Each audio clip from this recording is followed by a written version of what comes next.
नमस्कार दोस्तों, मैं आपका दोस्त Pawan Pratap YouTube channel total power solution पे। दोस्तों, आज हमारा टॉपिक है IC ULN 2003A, जो कि हमारे स्टेबलाइजर और इन्वर्टर के अंदर काफ़ी यूज होती है। तो आज हम उसके ऊपर प्रैक्टिकल करेंगे और उसका टेस्टिंग प्रोसीजर देखेंगे। तो दोस्तों, ये मेरे पास एक IC है ULN 2003A, ULN 2003A। दोस्तों, ये जो IC होती है, ये हमारा जो इंडक्टिव लोड है उसको ड्राइव करने के काम आती है। इंडक्टिव लोड मान लीजिए रिले है, आपका जो स्टेपर मोटर है या आपका बजर है, इस तरह के लोड को ड्राइव करने के काम आती है। और दोस्तों, ये 16 पिन की IC होती है। एक तरफ 8 पिनें होती हैं, दूसरी तरफ भी 8 पिनें होती हैं। तो इसकी जो पिनें 1 नंबर से लेके और 7 नंबर तक की जो पिन होती है वो आपकी इनपुट होती है। मान लीजिए पिन नंबर 1 है, उसको हम मान लेते हैं इनपुट पिन नंबर 1। 2 नंबर को बोलेंगे इनपुट 2, इनपुट 3, ऐसे इनपुट 1 से लेके 7 तक इनपुट पिनें हैं। उसके बाद जो इसकी 8 नंबर है वो इसका ग्राउंड है। 9 नंबर जो पिन है वो आपकी इसकी VCC है, मान लीजिए 12 वोल्ट, जिससे हमने रिले ऑपरेट करना है। मान लो 12 वोल्ट का रिले है तो 12 वोल्ट रहेगी। और उसके बाद जो इसकी आपकी 9 नंबर से ले 10 नंबर से लेके और 16 नंबर तक जो पिनें होती हैं वो इसकी आउटपुट हैं। 1 नंबर से 7 नंबर तक इनपुट हैं, 10 से लेके और 16 तक उसकी कोरस्पॉन्डिंग आउटपुट हैं।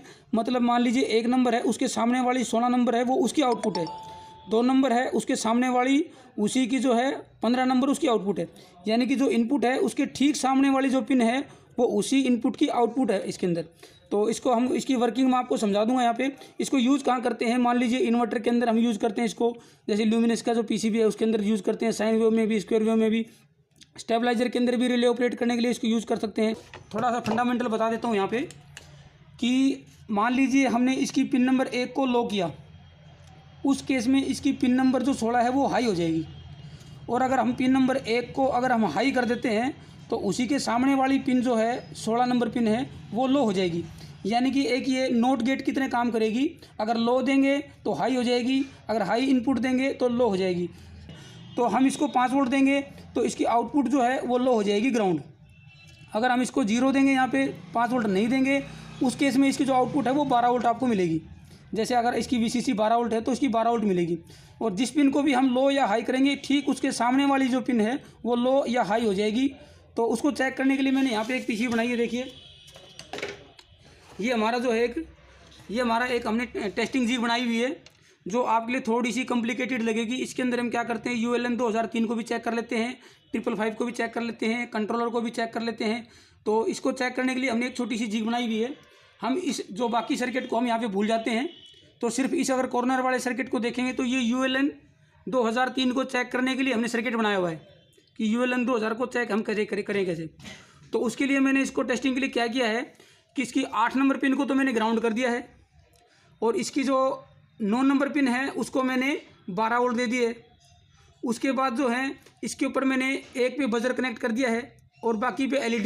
तो पहले मैं आपको इसका पिन कॉन्फ़िगरेशन मैंने बताई थी आपको, फिर दोबारा से बता देता हूँ कि इसकी जो कट है इसके लेफ़्ट साइड से अगर देखें तो ये 1 नंबर पिन है, 2 नंबर ऐसे करके उधर से जो है आपका 9 नंबर से लेके और 16 नंबर तक इसकी पिनें हैं।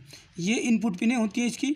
अगर यहाँ पे हम 5 वोल्ट देंगे तो यहाँ पे लो हो जाएगा, यहाँ पे अगर कोई वोल्टेज नहीं देंगे या ग्राउंड देंगे तो ये आपकी हाई हो जाएगी। यानी कि जो है इनपुट को चेंज करके देता है। लेकिन यहाँ क्या अभी मैं इसको चेक कराऊँ तो ये मेरा ग्राउंड है रेगुलेटर का। अब मैं इसको कहाँ पे मैंने वोल्टेज दी है वो मैं आपको चेक करा दूँ। ये इसकी 9 नंबर पिन पे मैंने इसको 12 वोल्ट दी है। ये देखिए 12.4 जो है इसकी 9 नंबर पे है, और इसकी 8 नंबर ग्राउंड है। उसके बाद कुछ नहीं किया है, सिंपली इसकी आउटपुट पे मैंने एलईडियाँ ग्लो करवा दी हैं। एलईडियों का जो पॉजिटिव है वो मैंने 12 वोल्ट पे कनेक्ट किया है, और नेगेटिव की जो है जितनी भी LED हैं उनका नेगेटिव, या फिर बजर का जो नेगेटिव है या रिले का जो नेगेटिव है वो हमारा इन पिनों पे आएगा। जो रिले का नेगेटिव है, बजर का नेगेटिव है या LED का नेगेटिव है वो हमारा इन पिनों पे आएगा, कि जैसे ही इनको नेगेटिव मिलेगा तो ये एलईडियाँ ग्लो कर जाएंगी। ठीक है। उसके बाद मैं यहाँ पे आपको चेक करके दिखाता हूँ कि अगर हाई होता है, लो होता है तो क्या होता है। ये मैंने नेगेटिव यहाँ पे चेक करने के लिए, ये 5 वोल्ट है मेरे पास। ये जो 5 वोल्ट है ये हमारी माइक्रो कंट्रोलर से आती है, लेकिन माइक्रो कंट्रोलर से हम प्रॉपर चेक नहीं कर सकते चेंज कर करके अभी यहाँ पे। तो ये मैंने एक आर्टिफिशियल जो है 5 वोल्ट यहाँ से ले ली है। ये देखिए, ये 5 वोल्ट मैंने ले ली है। ये 5 वोल्ट है हमारी पॉजिटिव। इस 5 वोल्ट को जहाँ भी मैं अगर टच करूँगा, मान लीजिए मैंने 1 नंबर पे टच किया तो उसके सामने वाली जो 16 नंबर पिन है वो लो हो जाएगी और आपकी ये LED ग्लो कर जाएगी। ये देखिए, उससे दूसरी वाली 2 नंबर को अगर मैं टच करूँगा 5 वोल्ट, 2 नंबर को 5 वोल्ट देते ही उसके सामने वाली जो 15 वोल्ट है वो लो हो जाएगी, और जैसे ही एलईडी को लो मिलेगा वो एलईडी ग्लो कर जाएगी। ये देखिए एलईडी ग्लो कर गई आपकी। तो अभी मैं और कंफर्म कर देता हूँ आपको कि मैं आपका ये नेगेटिव यहाँ पे लिया मैंने। अभी स्टेज क्या है, 1 नंबर पे कोई वोल्टेज नहीं है, 2 नंबर पे कोई वोल्टेज नहीं है, यानी कि लो है ये। अगर ये लो रहेंगी तो इस पर हाई होना चाहिए। ये देखिए जब ये 1 और 2 लो हैं तो इसकी 16 नंबर और 15 नंबर जो हैं ये हाई पे हैं। तो अगर एलईडी को दोनों ही तरफ से 12 वोल्ट मिल गई तो एलईडी ग्लो नहीं करेगी। एलईडी को तो एक तरफ ग्राउंड मिलना चाहिए, एक तरफ आपकी वोल्टेज मिलनी चाहिए। क्योंकि 12 वोल्ट है तो बीच में रेजिस्टेंस लगा दिया मैंने। अभी मैं इसको क्या करता हूँ, 5 वोल्ट देख के देखता हूँ। ये मैंने इसको 5 वोल्ट कनेक्ट कर दिया है एक रेजिस्टेंस के थ्रू 1 नंबर पे। ये देखिए 1 नंबर पे 4.4 आ गया, क्योंकि रेजिस्टेंस यूज किया है तो हाई है। 1 नंबर हाई हो गई तो उसके सामने वाली जो पिन है 16 नंबर वो लो हो गई है। देखिए 0.6 रह गया है, वो रेजिस्टेंस की वजह से दिखा रहा है, रेजिस्टेंस का ड्रॉप हो गया। तो जैसे ही मैं इसको 5 वोल्ट दूंगा तो जो 12 वोल्ट थी वो ग्राउंड हो जाएगी और लो हो जाएगा। लो होते ही एलईडी ग्लो हो जाएगी हमारी। तो ऐसे ही ये जो है ULN 2003 काम करती है। इसके बाद मैं चेक करता हूँ दूसरी नंबर पिन को।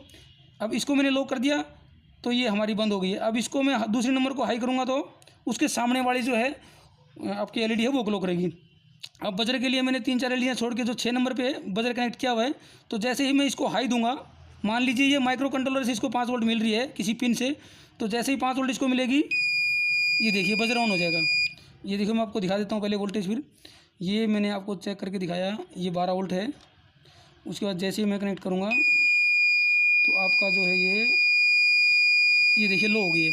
और जैसे ही बजर को लो मिलेगा, बजर को 12 वोल्ट तो उधर से मिली हुई है, जैसे ही बजर को ग्राउंड मिलेगा इस ULN 2003 की तरफ से, तो वैसे ही ये बजर ग्लो कर जाएगा। अब ऑन द बिल्कुल उसी टाइम पे इन दोनों पिनों की क्या सिचुएशन होती है वो मैं चेक कराऊंगा आपको स्कोप के थ्रू। या आप मल्टीटॉप का जो ग्राउंड है ये मैं रेगुलेटर की हीट सिंक पे लगा दूंगा, क्योंकि रेगुलेटर का जो हीट सिंक होता है वो आपका ग्राउंड होता है। ऐसे ही मैं दूसरी प्रोब लेता हूँ और दूसरी प्रोब का जो ग्राउंड है वो भी मैंने कनेक्ट कर दिया है। अब मैं एक तो जोड़ देता हूँ 1 नंबर पिन पे और एक जोड़ देता हूँ 16 नंबर पिन पे, ताकि हमें ये पता लग जाए कि 1 नंबर पिन पे जब हाई या लो होता है तो 16 नंबर पिन उस टाइम पे क्या पोजीशन पे रहती है। ये मैंने क्या है आपकी 1 नंबर पिन पे कनेक्ट कर दिया है हमारी चैनल 1 को, और जो 16 नंबर थी जो कि 1 नंबर की आउटपुट है उसमें मैंने दूसरी प्रोब कनेक्ट कर दी है। तो ये जो येलो वाली आपको दिखाई दे रही है ये आउटपुट है, अभी 12 वोल्ट है।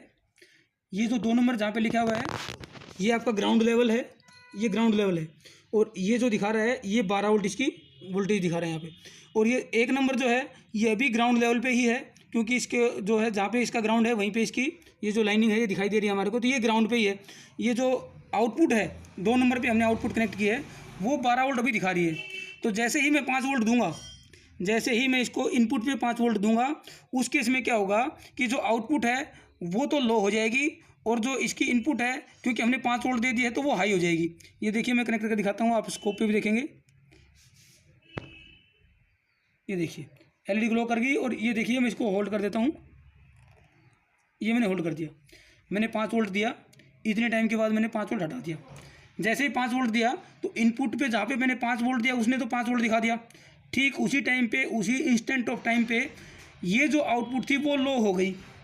तो जैसे ही लो होगी तो हमारा जो रिले है वो ऑपरेट हो जाएगा, जो बजर है वो ऑपरेट हो जाएगा, या जो भी इंडक्टिव लोड इस पर कनेक्टेड है, मान लीजिए डीसी मोटर है, एक स्टेपर मोटर है, वो जहाँ पे कनेक्ट है वो आपकी ऑन हो जाएगी। तो इसका हमने बिल्कुल दोनों को एक ही टाइम पे हमने यहाँ पे कैच करके देख लिया है कि ये इसकी इनपुट है।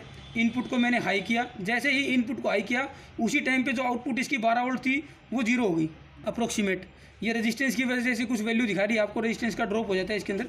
तो लेकिन उसी मोमेंट पे आप चेक करेंगे तो ये आपकी ये हाई हुई और ये लो हो गई, यानी कि ये नोट गेट की तरह काम कर। तो इसका होता क्या है इसके अंदर कि हर एक पिन के ऊपर एक डार्लिंगटन पेयर ट्रांजिस्टर का लगा होता है और हर पिन के ऊपर एक सुप्रेशन डायोड लगा होता है, क्योंकि इंडक्टिव लोड जितने भी होते हैं वो क्या करते हैं कि स्पाइक्स जनरेट करते हैं, तो वो डायोड उस स्पाइक्स को सुप्रेस करने के लिए सुप्रेशन डायोड होता है। और डार्लिंगटन पेयर से क्या होगा कि उसकी जो करंट हैंडलिंग कैपेसिटी है, गेन है, वो बढ़ जाता है। तो ये जो आईसी है ये आपका 500 से 600 मिली एम्पेयर तक के करंट को हैंडल कर सकती है।